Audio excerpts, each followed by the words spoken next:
In the heart of the city, there's an old hospital that was shut down 20 years ago. But every night, someone still turns on the lights. It looms over the skyline, a dark silhouette against the moon, its windows like vacant eyes watching the world go by. Locals whisper stories about it, trading rumors in hushed tones. They say the hospital officially closed after a mysterious fire in the basement, an incident that was quickly swept under the rug. But people who live nearby, the ones who have to see it every single day, claim something is still happening inside. They say they can hear the faint, mechanical groan of the elevator moving between floors late at night, even though the power has been cut off for years. They talk about seeing lights flicker in the upper-story windows, like someone is walking through the deserted wards with a lantern. The authorities dismiss it as tricks of the light, or perhaps vagrants seeking shelter. But the stories persist, growing more detailed and more unsettling with each telling. A group of urban explorers, armed with cameras and a healthy dose of skepticism, decided to uncover the truth. They wanted to debunk the myths, to show everyone that it was just an empty, decaying building. One night, they slipped past the rusted gates and pushed open the heavy main doors, their flashlights cutting through decades of dust and darkness. As they ventured deeper, their footsteps echoed unnervingly down the long, silent corridors. The air was thick with the scent of antiseptic and decay.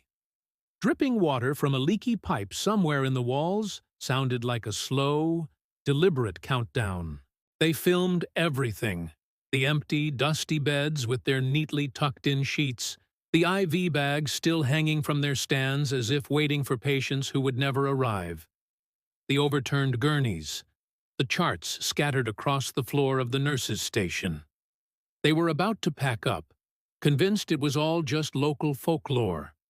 But when they reviewed their footage later, their blood ran cold. The camera had picked up something they hadn't seen with their own eyes.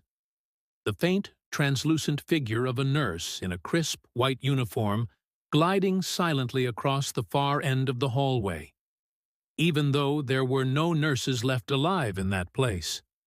The group was shaken, but one of them, determined to get a clearer shot, decided to go back in alone. He walked the same halls, his heart pounding in his chest, his camera recording his every move. The silence was heavier this time, more oppressive. Suddenly, his flashlight began to flicker erratically, plunging him into near-total darkness every few seconds. At the far end of the corridor, a shadow detached itself from the wall and began to drift towards him.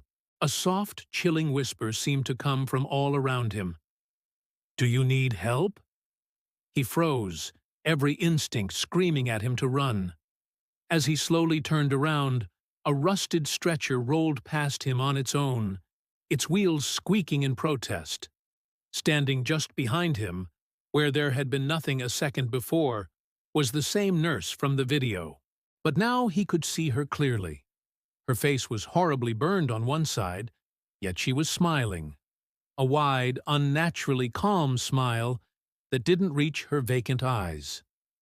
The next morning, police found the explorer's camera lying just outside the main hospital gate. The rest of him was never seen again. When they played back the footage, it was mostly just panicked, shaky shots of darkness. But the final few seconds were horrifyingly clear. The camera was pointed at the floor, where a message had been written in what looked like fresh, dark blood. It said, "We're still open. Would you dare walk into the hospital that never closed? Tomorrow, we'll uncover another story, another dark secret hidden from the world." Thanks for listening. If you enjoyed this journey into the shadows, don't forget to like, subscribe, and maybe leave the lights on tonight.